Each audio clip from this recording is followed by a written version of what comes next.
ভারত নিয়ন্ত্রিত জম্মু ও কাশ্মীরের ৬৪ গ্রামে বৃহস্পতিবার সকালে আচমকা ভয়াবহ মেঘ বিস্ফোরণ ঘটেছে।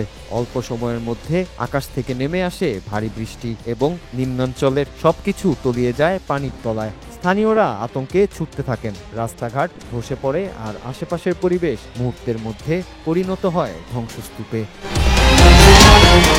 মেঘ বিস্ফোরণে সৃষ্ট প্রাকৃতিক দুর্যোগ খুবই অপ্রত্যাশিত এবং তার ধ্বংস ক্ষমতা ভয়াবহ।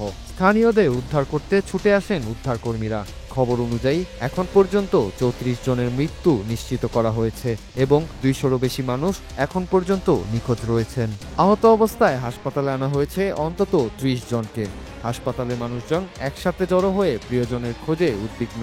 প্রত্যেকেই আতঙ্কিত, প্রাকৃতিক বৈরিতায় যোগাযোগ ব্যবস্থাও বিচ্ছিন্ন, আর পানি সবকিছু ভাসিয়ে নিয়ে গেছে।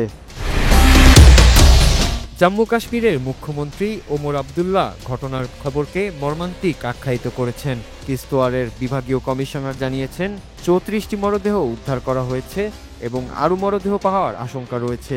স্থানীয়রা নিজেরা আহত ও মৃতদের হাসপাতালে পৌঁছে দিচ্ছেন। দুর্গম অঞ্চলের কারণে উদ্ধারকারীরা বড় ধরনের চ্যালেঞ্জের মুখোমুখি হচ্ছেন এবং সময়ের সঙ্গে প্রতিটি মুহূর্ত গুরুত্বপূর্ণ হয়ে উঠছে।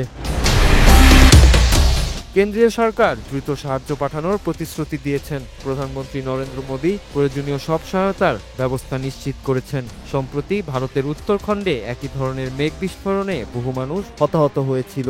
এই ধরনের প্রাকৃতিক দুর্যোগ আমাদের মনে করিয়ে দেয় প্রকৃতির অপ্রত্যাশিত শক্তি কতটা ভয়ঙ্কর হতে পারে।